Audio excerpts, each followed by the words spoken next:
Buenas noches a todos y bienvenidos a todas las personas que nos acompañan en este día. Es un honor para mí ser la anfitriona de nuestro taller para familiares con esclerodermia y el día de hoy tenemos nuestra segunda sesión. Mi nombre es Ale Márquez, soy cofundadora del grupo de Mi Vida con Esclerodermia y antes de comenzar la plática de hoy, les vamos a compartir nuestros próximos eventos. Los pacientes tenemos el miércoles 13 de mayo la charla Trastornos digestivos asociados a esclerodermia por la gastroenteróloga Alejandra Ordaz. Después, el lunes 25 de mayo, tenemos nuestra tercera sesión del taller para familiares llamada Nuestra vida con esclerodermia, emociones, miedos y cambios del rol como familiar de paciente. Y además les recordamos que contamos dentro de este taller para familiares con un programa de consultoría familiar que es acompañamiento personalizado para la familia, enfocado en resolver conflictos, mejorar la comunicación, establecer límites y delimitar roles dentro de la familia, buscando integrar la esclerodermia de la mejor manera dentro de las interacciones diarias. Y bueno, hoy estamos muy emocionadas porque contaremos con la valiosa charla, qué es la esclerodermia y cómo impacta la vida cotidiana de mi familiar. Como ven, va a ser impartida por la doctora Talia Díaz Prieto. Bueno, nuestro objetivo es proporcionar información para mantener informada a la comunidad sobre las diversas opciones disponibles. Es importante destacar que toda la información proporcionada en esta presentación es con fines educativos y dado que la esclerodermia puede manifestarse de manera diferente en cada individuo y su gravedad puede variar, es fundamental un enfoque de tratamiento médico personalizado. Por lo tanto, recomendamos encarecidamente que cualquier medicamento o tratamiento sea discutido y evaluado en profundidad con el equipo médico de cada paciente, garantizando así una atención y tratamiento adecuado a las necesidades individuales. Como les comenté, durante la charla pueden escribir preguntas y la doctora las contestará terminando su ponencia. Y bueno, ahora sí, me es grato presentarles a nuestra ponente del día de hoy, la doctora Talia Díaz Prieto. Ella es médico cirujano y partero de la Universidad Autónoma de Nuevo León. Es pediatra en el programa multicéntrico de especialidades médicas del Tecnológico de Monterrey y la Secretaría de Salud de Nuevo León, con subespecialidad en reumatología pediátrica en el Hospital Infantil de México Federico Gómez, Universidad Autónoma de México, además de alta especialidad en lupus pediátrico y neonatal en el The Hospital for Sick Children y la Universidad de Toronto, Ontario, Canadá. Actualmente se encuentra ejerciendo en Monterrey, en el Hospital San José Tech Salud, como reumatóloga pediatra, además de ser profesora de pregrado y posgrado de cátedra pediatría en el Tecnológico de Monterrey. Le cedo la palabra a la doctora Talia. Muchas gracias por la invitación a Mi Vida con Esclerodermia. Es un proyecto que siempre comparto y lo platico porque han hecho un excelente trabajo y de verdad que muchas gracias por invitarme a platicar sobre este tema, que es un tema que es sumamente importante y que la mayor parte de las veces no tiene el reflector. Entonces, el objetivo que tenemos en la charla del día de hoy es entender cuál es el impacto que tiene en el día a día vivir con esta enfermedad, ¿ok? Identificar estrategias que nos puedan ayudar a manejar los síntomas y los efectos que tiene tener algún familiar con esclerodermia, además de conocer consejos prácticos que nos ayuden a sobrellevar esta enfermedad en nuestra vida diaria. Entonces, para iniciar, antes de platicar sobre las estrategias, es muy importante aclarar que dentro del espectro de esclerodermia existe la esclerodermia localizada, que es a lo que le llamamos morfea, que ahorita les voy a platicar un poquito más, y existe también la esclerosis sistémica, que normalmente lo mencionamos como una esclerodermia generalizada, por así decirlo, o sistémica, pero son enfermedades que pertenecen al mismo espectro, pero se presentan de forma distinta, su diagnóstico es distinto y el tratamiento es distinto. Hay similitudes entre ellas, pero son dos enfermedades distintas. En la esclerodermia localizada, que es lo que le conocemos como morfea, su término proviene del griego que significa duro, esclero, y derma viene del latín que significa piel, ¿ok? Y es una enfermedad que al igual que la esclerosis sistémica se considera una enfermedad rara porque afecta a muy poquitas personas. Tiene una incidencia alrededor de 0.3 a 2.7 por cada 100,000 personas, ¿ok? Y lo que sucede en la esclerodermia localizada o también llamada morfea es que hay un depósito exagerado de colágeno en la piel y en el tejido subcutáneo, que esto va a ocasionar fibrosis. y es lo que nos lleva a tener un endurecimiento de la piel. No es una enfermedad que sea contagiosa, no es una enfermedad que sea infecciosa, ni tampoco está asociada a malignidad, ¿ok? Y dentro de la esclerodermia localizada existen distintos subtipos, que existe, por ejemplo, la morfea circunscrita, que tiende a ser una lesión redondeada, como la que les puse yo aquí en la imagen. Las lesiones cuando inician se ven eritematosas, rojizas, pueden tener zonas que se ven de color perla, aperladas, violáceas, y una vez que las lesiones se van apagando, se van tornando de forma cafezosa, ¿ok? Que nosotros le llamamos hiperpigmentación, queda una hiperpigmentación de color café, que eso es lo que nos habla de que la lesión se está apagando y asimismo, una vez que mejora la lesión, podemos ver otros datos como una disminución del endurecimiento de la piel o también buscamos los anexos. Los folículos pilosos que están sobre la piel donde sale el vello también se ven afectados por la esclerodermia dentro de este endurecimiento. Entonces, una vez que la piel está mejorando y se va desinflamando, vuelve a salir el vello. Entonces, parte de los datos que vemos cuando la piel está mejorando. Existe también la esclerodermia lineal, que las lesiones son lineales, como su nombre lo dice, afecta predominantemente extremidades superiores, extremidades inferiores. También tenemos también esclerodermia lineal en cara y cráneo, como el golpe de sable, en donde vemos una atrofia secundaria de la esclerodermia en mitad del cráneo, o Paris-Rombert, donde hay una atrofia hemifacial, o sea, en la mitad de la cara, con afección de la esclerodermia. La morfemia, perdón, generalizada, cuando afecta distintas partes del cuerpo. Panesclerótica, cuando son lesiones que llegan más allá del tejido subcutáneo, se afectan también músculo y hueso. Y la morfea mixta es cuando tiene un poco de los otros subtipos que ya mencioné. A diferencia de la esclerodermia localizada, la esclerosis sistémica tiende a presentar manifestaciones más allá de la piel, pero la esclerodermia localizada, morfea, también puede tener manifestaciones más allá de la piel, hasta en un 70%. Lo más frecuente es que haya afección también al sistema musculoesquelético, puede haber síntomas como artritis, que es la inflamación articular, puede haber contracciones en las articulaciones, limitación al movimiento, afección en músculo como inflamación, miositis, dolor, mialgias en el músculo y discrepancia en la longitud de los miembros inferiores. Algunas veces, como hay enduración de la piel, se puede que una extremidad crezca más que otra y esto puede ser una secuela de la enfermedad que cuidamos mucho que no suceda. También puede haber manifestaciones neurológicas, sobre todo cuando la esclerodermia está afectando cráneo, como lo es en golpe de sable o en Paris-Rombert. Cuando tenemos esclerodermia en cara o cráneo, tenemos que intencionadamente en las consultas estar investigando si han surgido síntomas a nivel neurológico, como un dolor de cabeza frecuente, crisis convulsivas, pero si no hay lesiones en cráneo, es muy difícil que haya manifestación a nivel neurológico. Puede haber también inflamación a nivel del ojo, con inflamación en la uvea o en la esclera, que le llamamos episcleritis, manifestaciones a nivel mucocutáneo como endurecimiento de la piel y en los labios, esto hablando en caso de que haya esclerodermia en la piel de la cara, y esto va a tender a causar que se haga una boca más pequeña.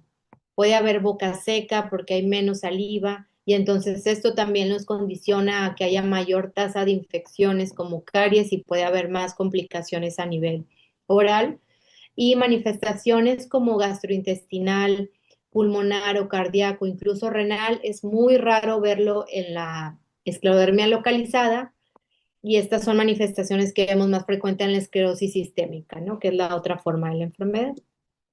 Entonces, en el caso de la esclerosis sistémica es todavía menos frecuente que la localizada, sin embargo, ambos son clasificadas como enfermedades raras.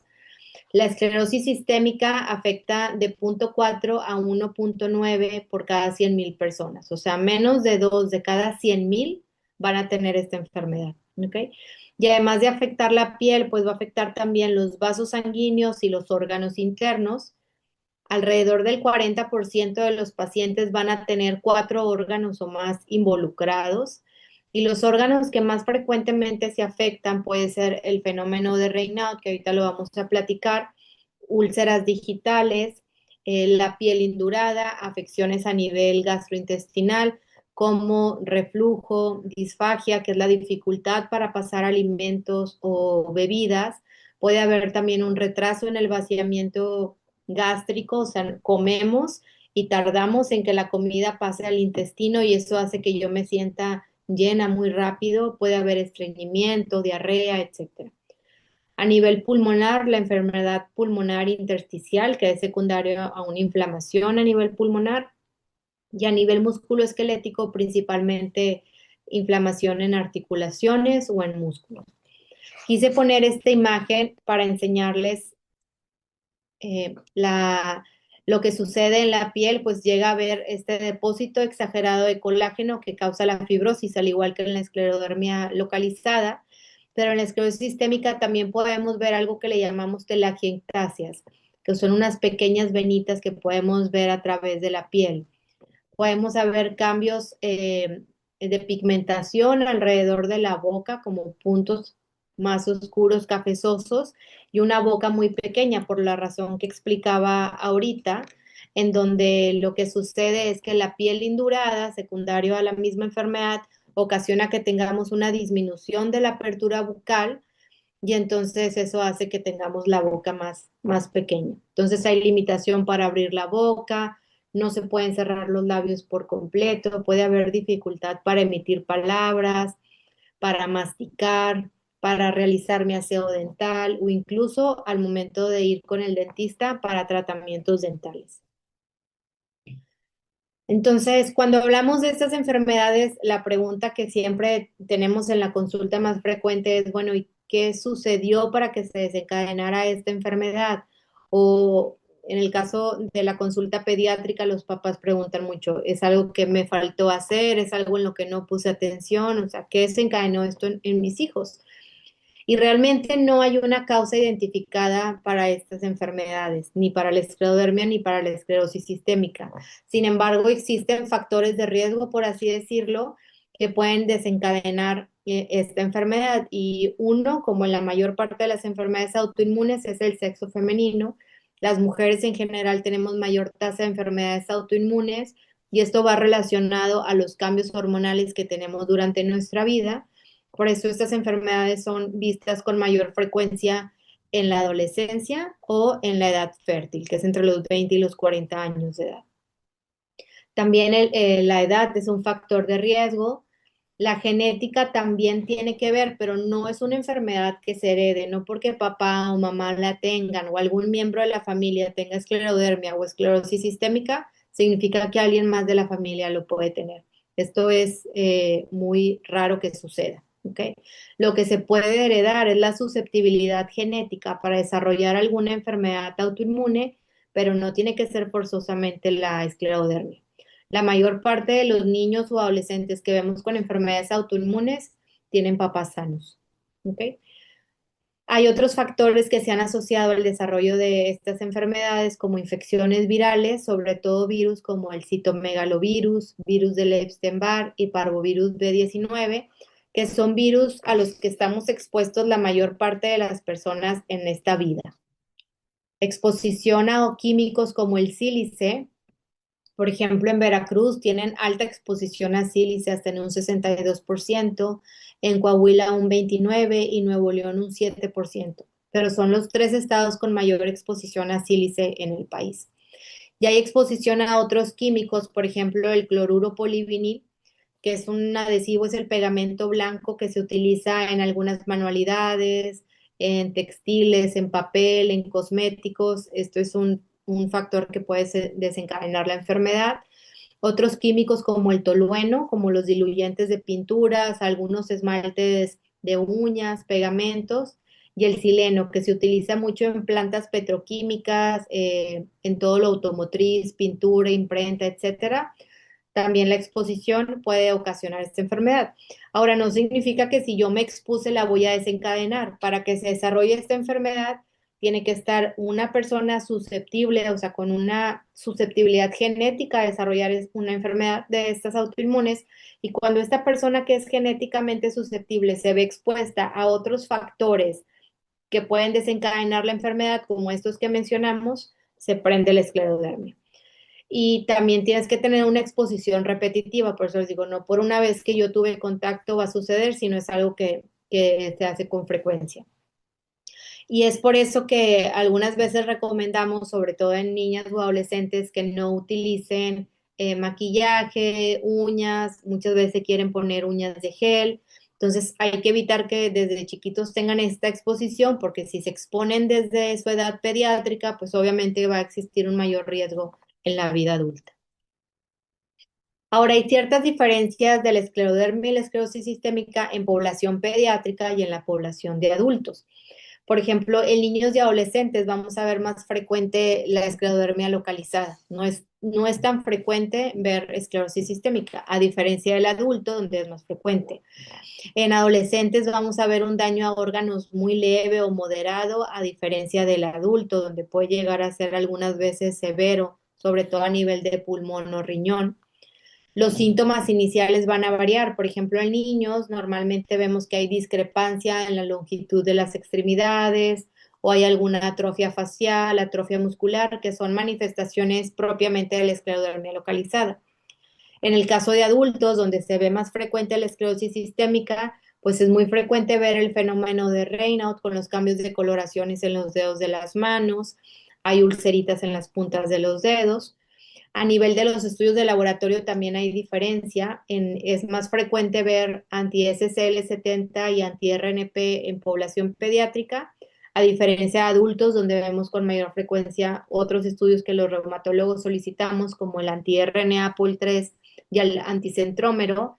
Y el tratamiento en niños y adolescentes principalmente se basa para evitar secuelas a nivel del sistema musculoesquelético, que no haya contracturas, que no haya deformidad, y en adultos se basa principalmente pues para evitar que tengan una enfermedad pulmonar intersticial, porque es más frecuente verlo en adultos. Entonces, cuando un paciente tiene un diagnóstico de esclerodermia o esclerosis sistémica, no solamente afecta al paciente, sino a todo el entorno, a toda la familia, ¿ok? Entonces, nos enfrentamos ante distintos retos que el objetivo de esta charla es darles herramientas para poder lidiar y sobrellevar la enfermedad en el día a día como paciente y como familia, ¿ok? Entonces, uno de los principales retos a los que se enfrentan los pacientes y sus familias con enfermedad de esclerodermia es que hay dificultad para adquirir información que sea confiable. Y es por eso que vuelvo a hacer mi comentario del inicio, que agradezco mucho que exista grupos como Mi Vida con Esclerodermia que les den estas herramientas para empoderarlos a ustedes y que conozcan ustedes sobre la enfermedad, sobre lo que se puede presentar y qué puedo hacer para mejorar, porque esto es algo que definitivamente como pacientes y como familias los ayuda muchísimo. Y en Internet existe ahorita ya mucha información, pero es difícil encontrar un sitio que sea confiable.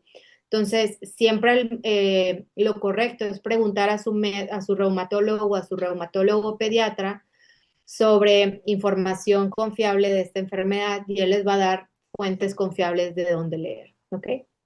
Ahora, también tenemos el difícil acceso al sistema de salud en nuestro país. En México probablemente hay ahorita personas conectadas de otras partes fuera de México, pero en general en Latinoamérica batallamos mucho con el acceso al sistema de salud y el acceso a medicamentos. Y esto hace totalmente la diferencia comparada a otros países. ¿Por qué? Porque mientras más temprano se haga un diagnóstico, más temprano se inicia un tratamiento, y evitamos secuelas o complicaciones que podemos ver propiamente de la enfermedad. Ahora, es también complicado lidiar con el diagnóstico cuando lo recibimos porque es un duelo que tenemos que sobrellevar. Ahorita vamos a hablar un poco más de esto, pero el paciente tiene esta incertidumbre de qué va a pasar conmigo, hay estrés asociado al diagnóstico y porque no sé qué esperar de la enfermedad, de los síntomas y de la evolución que vaya a tener. Y existe también ese estrés y esta carga emocional para los familiares donde no sabemos tampoco cómo entablar esa comunicación con el paciente. En caso de población pediátrica pasa mucho de que me dicen, doctor, es que no sé cómo decirle a mi hijo o a mi hija sobre esta enfermedad, sobre lo que puede suceder, y para eso estamos nosotros, para acompañarlos y ayudarles en este proceso. El acceso a los recursos para aprender sobre la enfermedad. Esto es parecido a lo que mencionamos ahorita. Y bueno, hay varias estrategias que las voy a ir mencionando sobre la marcha. Entonces, ¿cómo se siente el paciente que vive con esclerodermia o esclerosis sistémica y cómo se impacta la vida diaria? Hay distintos síntomas que más allá del endurecimiento de la piel, del fenómeno de Raynaud, la fatiga es un síntoma que suele estar muy persistente. A pesar de que haya mejoría o que se llegue a una remisión de la enfermedad, la fatiga siempre está ahí y no se asocia a periodos de actividad o inactividad de la enfermedad. Esto es principalmente en pacientes con esclerosis sistémica. No es frecuente que pase en pacientes con esclerodermia localizada, ¿ok? O morfea. Entonces, la fatiga llega a ser ese cansancio intenso que no va a mejorar con el descanso y que nadie que no tenga una de estas enfermedades puede entender el grado de cansancio que se vive.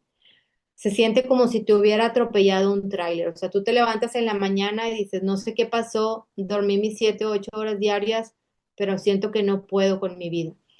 Y les digo, nadie que no lo viva lo va a entender jamás. Entonces es muy frecuente que digan, doctor, es que yo lo veo bien, no veo que no encuentro una razón para que esté cansado. O en el caso de los niños me pasa mucho que me dicen, doctora, pues es que yo creo que no quiere ir a la escuela porque pues me dice que se siente muy cansado, pero yo no veo razón para que esté tan cansado porque durmió muy bien, etcétera. Es la enfermedad la que causa esta fatiga y no va de la mano con qué tanto dormiste o si el colchón era bueno o no, etcétera, sino es este cansancio que va y viene con la enfermedad autoinmune en general. Y esto claro que interfiere con el trabajo, interfiere con el estudio, con las actividades familiares o sociales. Entonces, algo que siempre les explico es que es bien importante ser realistas con uno mismo y decir, bueno, tengo que escuchar mi cuerpo, hoy sé que no es un buen día para mí, entonces tengo que disminuir el trabajo que haga, ¿ok? Establecer nuestros propios límites, a veces la familia o el entorno en el que estamos nos exige y hay que nosotros mismos poner ese límite, decir, sabes que hoy no puedo hacer esto, lo voy a agendar en otro momento, pero ahorita necesito descansar o mi nivel el día de hoy de actividad tiene que ser el mínimo necesario para durar todo el día. Hay que priorizar tareas, decir, bueno, ok, estoy muy cansada, hoy no puedo más, estas son las 5 cosas que tengo que hacer, cuál es importante y urgente y le voy a dar prioridad a eso, ok. Planificar descansos cortos, a veces están en el día a día haciendo muchas cosas, en el caso de adultos, el trabajo, la escuela, si tienen familia, los hijos, y no tienen un tiempo de descansar y es importante que tengas tu momento para descansar y es parte del límite que tienes que poner. Lo siento, necesito descansar en este momento. Ok. Organizar la semana para evitar tener días sobrecargados.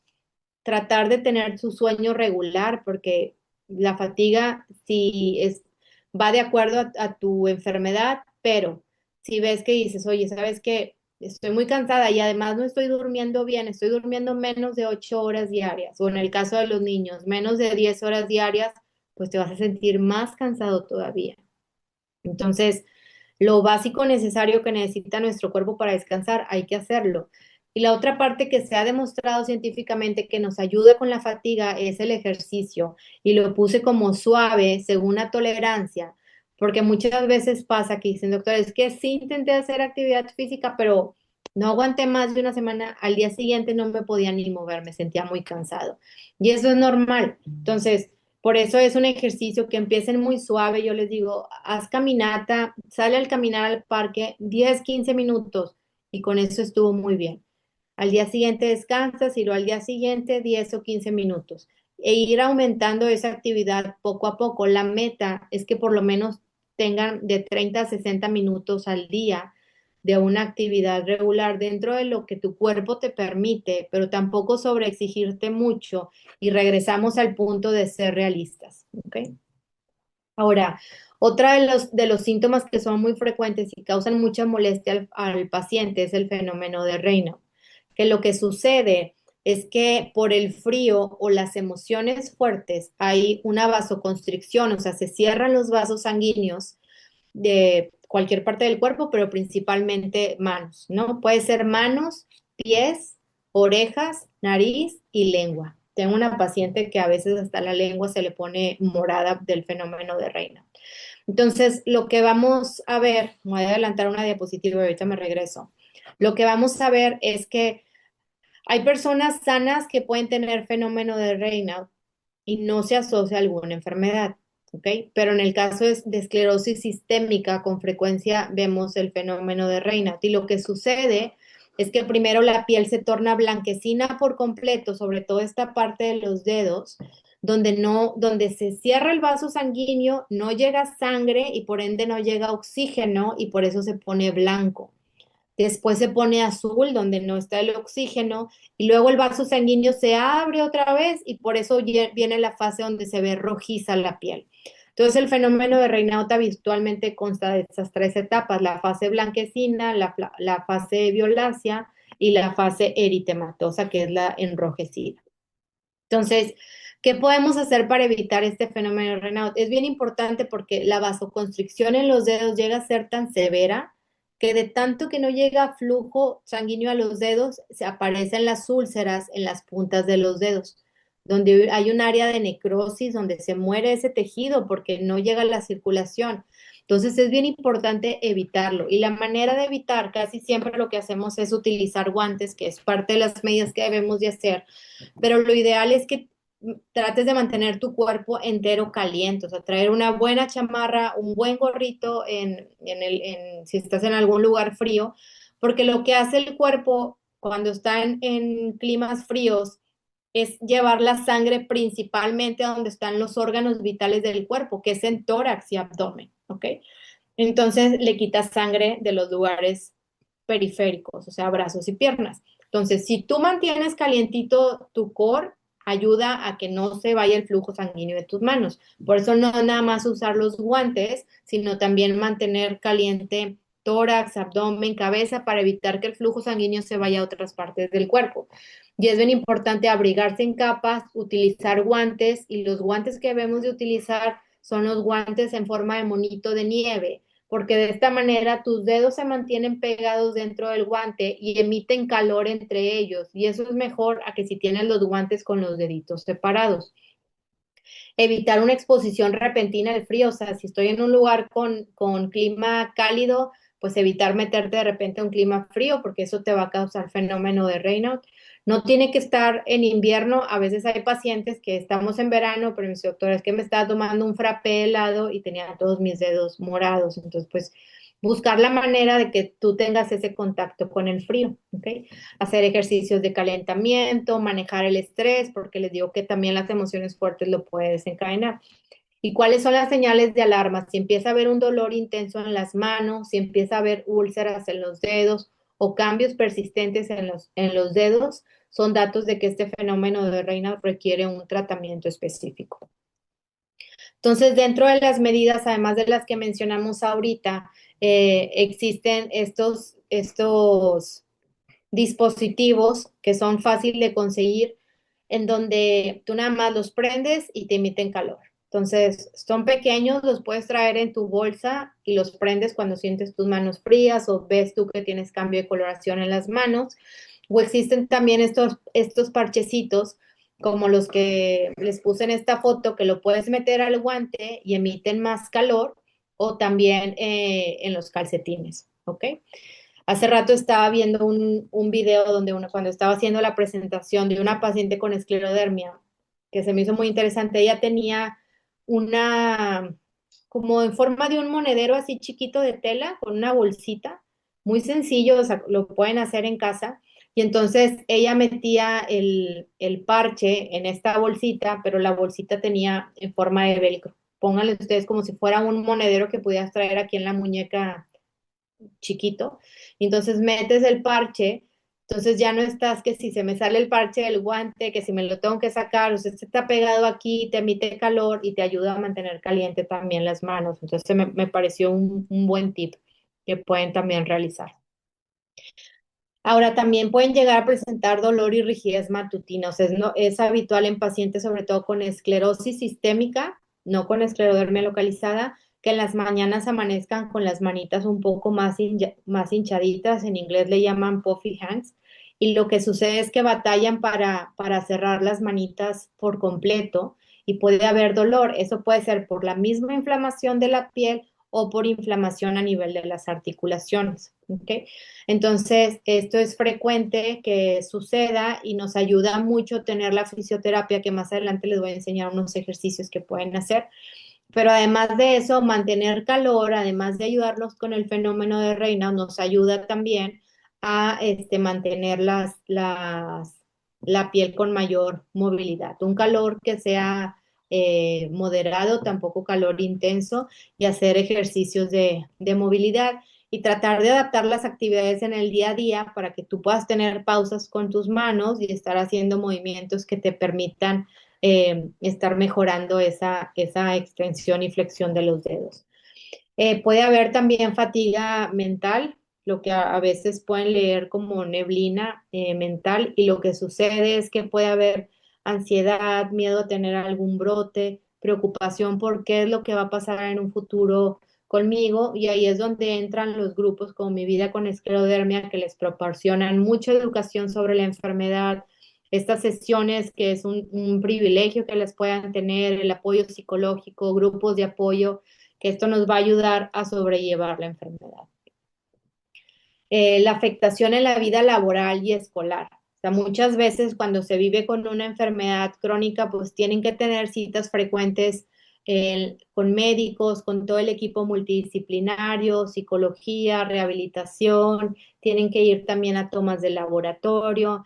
Entonces eso hace que requieras tener permisos especiales con frecuencia en la escuela o en tu trabajo si ya están en la vida adulta. Entonces nos ayuda, que yo sé que a veces es bien difícil porque también nos pasa con los niños, que puedan tener horarios flexibles o que les den permiso para ir a sus citas médicas, para las citas de laboratorio. Entonces, mientras más informado esté la gente que trabaja con ustedes, o en el caso de los niños y adolescentes, los maestros, la directora, etcétera, sobre la enfermedad, ayuda algunas veces mandar algún resumen, no sobre la enfermedad, sino ese es el diagnóstico, el paciente puede presentar estos síntomas, estas son las formas en las que ustedes, escuela, lo pueden apoyar. La mayor parte de las veces, más del 90% de las veces, hay apoyo por parte de la escuela, pero no siempre. Entonces, la neblina que les mencionaba ahorita mental se presenta en los pacientes con esclerosis sistémica. Y lo que sucede es que los pacientes refieren que, tal cual su nombre lo dice, sienten una neblina mental, o sea, no puedo seguir conversaciones con la gente, me dicen algo y se me olvida, estoy platicando y quiero decir algunas palabras, pero de repente se me borran, no las tengo en mi mente o la tengo en la punta de la lengua, pero no la puedo decir. Entonces tienen esta dificultad para comunicarse con los demás, para concentrarse. Entonces, realmente esto es algo que te impacta no solamente en tu trabajo ni en la escuela, sino también en las relaciones interpersonales. Y lo que sucede en los pacientes con esclerosis sistémica o en el caso de esclerodermia localizada, cuando hay afección a nivel neurológico, es que puede haber factores que ocasionen esta dificultad cognitiva, o sea, esta dificultad para tener un proceso de pensamiento alineado y que me permita comunicarme con los demás. Entonces, con frecuencia los pacientes pueden tener, por ejemplo, mucho ruido de base, o si los interrumpen los demás, pierden completamente el hilo de la conversación. Esto va también de la mano porque muchas veces tienen dolor, tienen fatiga, pueden llegar a tener depresión, alteración de mi patrón de sueño, además del resto de los síntomas que el paciente puede presentar. Entonces, lo que sucede es lo que mencionamos ahorita, que normalmente hay esa dificultad para concentrarte, para tener la memoria de corto plazo, para tener una adecuada conversación, o sea, problemas en el lenguaje, tu velocidad de pensamiento es más lenta, es una realidad igual. No es algo que vemos solo en la esclerosis sistémica, sino en otras enfermedades como artritis reumatoide, lupus eritematoso sistémico.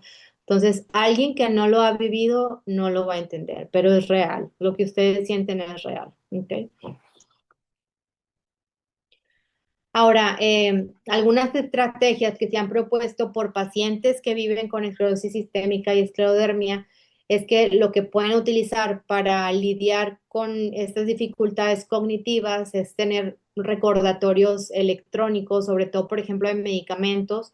Ahora hay gente que le gusta más utilizar el papel, tener su agenda, utilizar post-it, que son los papelitos amarillos que tienen su pegamento para hacer notas. Les ayuda también tener actividades para mantenerse mentalmente activos, como aprender si pueden y les gusta, pueden empezar a tener alguna actividad nueva que digan, bueno, yo quiero aprender a pintura o alguna actividad, no sé, cerámica, algo que puedan hacer y que les mantenga también las manitas en movimiento, hacer sopa de letras, sudoku, adivinanzas, lecturas cortas, o sea, eso les ayuda a mantenerse mentalmente activo y no quiere decir que la neblina mental no va a estar ahí, pero sí va a ayudar a que sea menor y que no avance conforme va pasando el tiempo. La actividad física también está demostrado que les ayuda, tener una planeación del día a día, tener descansos, que fue lo que platicamos, ayuda, y sobre todo pues tener ayuda de familia y de los amigos. Ahora, en el caso de la afección en la vida familiar y social, lo que suele suceder con la familia cuando algún miembro tiene diagnóstico de esclerodermia localizada o esclerosis sistémica, sucede más en esclerosis sistémica, es que los roles de la familia se empiezan a redistribuir y esto aplica más en población adulta. O sea, si por ejemplo yo, mamá, tengo esclerosis sistémica, pues mis actividades pueden empezar a cambiar o el grado de responsabilidad que voy a tener en casa con mis hijos puede cambiar. ¿Por qué? Porque necesito descansos, porque no puedo estar tan disponible o a lo mejor va a haber momentos en los que no me siento bien y alguien va a tener que tomar ese rol que yo no estoy teniendo. O por ejemplo, cuando el rol es el papá en el trabajo, entonces empiezan a cambiar todos los roles dependiendo de cómo se vaya acomodando la familia y esto puede ocasionar estrés en la misma familia, pero es importante pues tratar de tocar puertas con el resto de la familia que tienen para pedir apoyo y si no es con familia, porque algunas veces no es la familia la que te apoya, sino los amigos, pero lo importante es que tengas una comunidad y una red de apoyo que te pueda ayudar cuando tú lo necesites. Pertenecer a un grupo de apoyo como lo es Mi Vida con Esclerodermia me ayuda mucho porque puedes compartir experiencias y platicar con alguien más sobre cómo has vivido la enfermedad, qué retos has tenido y cómo has lidiado con ellos. Y esto te puede ayudar a aconsejar a alguien más que va empezando con el diagnóstico. Muchas veces en consulta me pasa que damos ese diagnóstico, les digo, ¿quieres platicar con alguien que esté pasando por lo mismo que tú? Y de entrada el 100% de las veces la respuesta es no. Y esto es normal, porque acabas de recibir un diagnóstico y estás viviendo un duelo, ¿no? Es todo un proceso el que tenemos que vivir, pero ya más adelante, cuando este duelo ha pasado, les ayuda mucho platicar con alguien que esté pasando por la misma situación que ustedes. ¿Ok? En algún momento la familia puede experimentar este cansancio o burnout que también le llaman, porque están cansados de los cuidados o miedo de lo que puede venir o la incertidumbre de qué es lo que va a pasar. Existe una batalla algunas veces silenciosa porque va a haber síntomas que no se ven, o sea, el paciente siente la fatiga, el cansancio, el dolor, pero esto no es algo que los demás pueden ver. Y esto sucede en muchas otras enfermedades reumáticas, que por eso les llamamos enfermedades invisibles. Y por eso les digo yo a ustedes, no porque no se vea significa que no existe y que no lo sienten, es real. Y puede haber después un aislamiento debido a que el paciente requiere más cuidados, citas médicas, laboratorios, entonces el tiempo que cuenta el paciente para hacer otras actividades, socializar, etcétera, pues se va disminuyendo, ¿ok?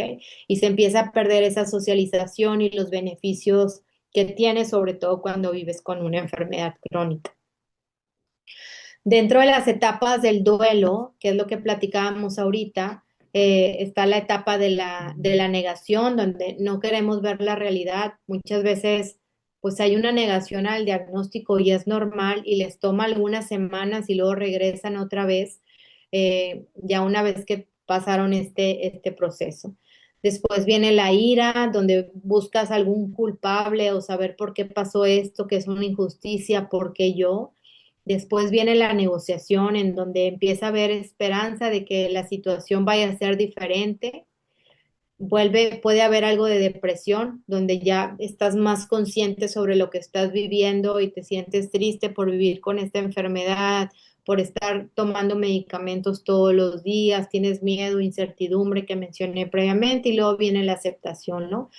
Que ya es ese proceso en donde reflexionas sobre ya tengo esta pérdida de la salud, tengo esta enfermedad, bueno, esta es mi realidad y qué puedo hacer con ella. ¿Ok? Entonces, es bien importante siempre aceptar sus emociones, no esconderlas, no suprimirlas. Ayuda mucho tener a alguien con quien ventilar sobre lo que estás viviendo.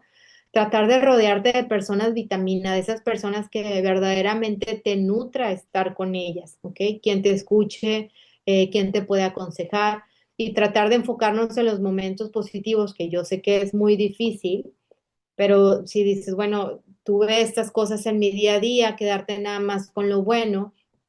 Y ayuda mucho también tener un diario de gratitud, que eso está demostrado también científicamente, el cómo escribir, cómo te sientes y escribir dando gracias por las cosas que tú tengas, te ayuda a ver la vida de una mejor manera y también traduce bienestar. Ahora, ¿cómo vamos a apoyar al cuidador principal? El cuidador principal es el que se encarga principalmente del paciente y yo les puse aquí que la familia es el cuidador principal, pero casi siempre en la familia hay uno que es el cuidador, que está la mayor parte del tiempo con los pacientes. Entonces, muchas veces los pacientes pueden llegar a tener esa culpa por no poder cumplir el rol como madre o como padre o como hijo, dependiendo en el rol familiar que tengas y puede haber también una diferencia en la carga económica en la casa, porque si es papá o mamá quienes eran los principales proveedores y ellos tienen esta enfermedad, pues entonces puede ser que no puedan continuar con el trabajo, tener que buscar un empleo diferente. Y pues los costos de los tratamientos especializados, las consultas, los laboratorios, es costoso. Entonces tenemos que buscar también alternativas para lidiar con esta dificultad. Entonces, les digo, el cuidador que es el principal que tiene la atención hacia el paciente, es bien importante que normalmente el cuidador no se da cuenta del valor que tiene. ¿Por qué? Porque están enfocados principalmente en ayudar al paciente y que bueno, eso habla muy bonito de ustedes, pero es importante también que no se olviden de ustedes mismos y que ustedes, por más que van a tratar de cambiar la vida del paciente, o sea, sí definitivamente van a hacer una diferencia, pero es bien importante que no pierdan el interés y centrarse también en ustedes. No es egoísta, pero ustedes tienen que estar bien para poder ayudar a alguien más. Y muchas veces el cuidador principal se descuida por ayudar al paciente, que es normal y lo puedo entender y lo veo muy frecuente en la consulta de pediatría. Algunas veces hay papás que tienen alguna otra enfermedad reumática o alguna enfermedad no reumática, pero me dicen, doctor, es que yo no he ido a mis consultas, no me estoy tomando ningún tratamiento porque me estoy enfocando en mi hija.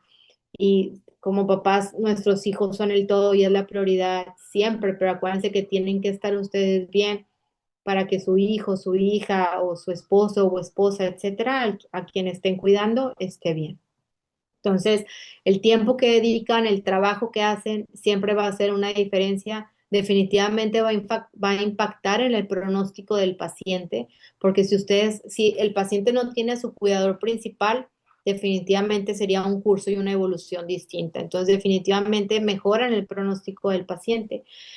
Y algo bien importante es que ustedes son el experto de la enfermedad por experiencia. O sea, si bien los médicos o los reumatólogos, en este caso, o dermatólogos que también algunas veces ven estas enfermedades, es que tenemos el conocimiento médico, pero quien conoce mejor al familiar son ustedes mismos. ¿Ok? Por eso es bien importante que trabajemos en equipo, sobre todo en la toma de decisiones. Y no se puede cuidar sin apoyo. También muchas veces eres el cuidador principal y no hay nadie que cuide de ti. Entonces por eso decimos, bueno, ¿y quién cuida al cuidador? O sea, ¿quién se preocupa por el cuidador? Entonces, hay un estudio que quise agregar aquí de pacientes con esclerodermia en donde el 83% de los pacientes refirieron que cuidar a alguien era una experiencia positiva. O sea, de los pacientes que ingresaron en el estudio, el 83% de ellos, los cuidadores, decían que era una experiencia positiva haber cuidado algo. Y el ser un cuidador principal también te da a ti beneficios de salud, también está científicamente demostrado, siempre y cuando no te desatiendas a ti mismo, sobre todo en el aspecto de la salud, la alimentación, la actividad física y la cuestión emocional. Entonces, ¿cómo debemos de cuidar al cuidador? Pues tratar de que tenga una alimentación balanceada. Si tú no eres el cuidador principal, pero eres parte de la familia y del entorno, pues puedes llegar algún día que, oye, mira, te traje esta fruta o te traje una comida porque a lo mejor no tenías tiempo de cocinar para que comas algo. Tratar de que sea una dieta baja en azúcar y en sal para evitar que esto traiga complicaciones después. Buscar momentos para mantenerse activo, porque esto, además de mantenerte con una salud adecuada, pues va a incrementar tu autoestima, tu estado de ánimo, tu calidad de sueño, energía, va a disminuir el estrés, depresión, y con todo esto disminuyes el riesgo de tener enfermedades. Por eso les digo, si haces todo esto, tienes tu cuidador que estar bien para poder cuidar de alguien más. Cuidar la salud mental. Ahorita les decía que estaba científicamente demostrado que escribir te hace sentir mejor porque aterrizas tus pensamientos y te hace entender mejor por qué te sientes así y buscas alternativas de entonces cómo me puedo ayudar a sentir mejor. Entonces, escribiendo por lo menos 20 minutos al día es algo que pueden hacer para ventilar cómo se sienten. Eso les va a ayudar también a disminuir el estrés. Pueden decir, me siento así porque esto, o me he dado cuenta que, y eso aparece, vaya, no se dan cuenta de qué tanto les ayuda hasta que lo están haciendo, de verdad.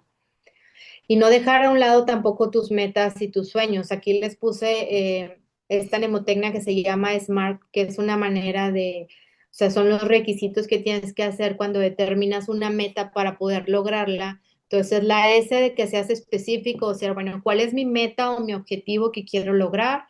Algo que puedas tú medir, decir, bueno, sí lo logré o fue algo que sí logré alcanzar, que sea factible de lograrlo, tampoco elegir algo que sea imposible o algo difícil de lograr, o sea, que sea realista y tener las metas cada cierto tiempo. Es decir, me voy a poner metas, acuérdense que debemos empezar con metas chiquitas.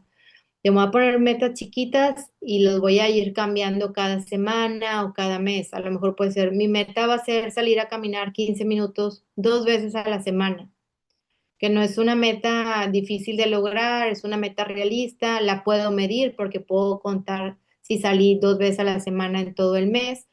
Y es algo que dices, bueno, ya lo cumplí, ya lo hice hábito porque ya lo hice por más de 28 días, entonces voy a incorporar otra meta. Bueno, en vez de 2 días voy a intentar salir 3. Entonces es ir haciendo cambios pequeños, pero que van a hacer una gran diferencia en ti.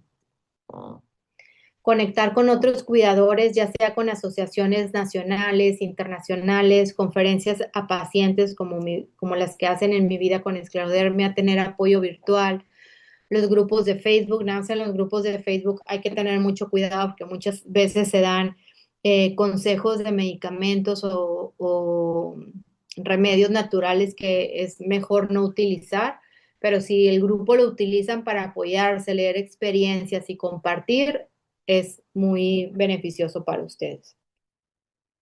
Entonces, ¿cómo podemos ayudar a mi familiar que vive con esclerodermia? Entonces, por ejemplo, si su familiar que vive con esclerosis sistémica tiene dificultad para comer o para beber, pues hay que ofrecer alimentos que sean más suaves, como papillas. Si utilizamos limón, esto nos hace producir más saliva y puede digerirlo un poco mejor.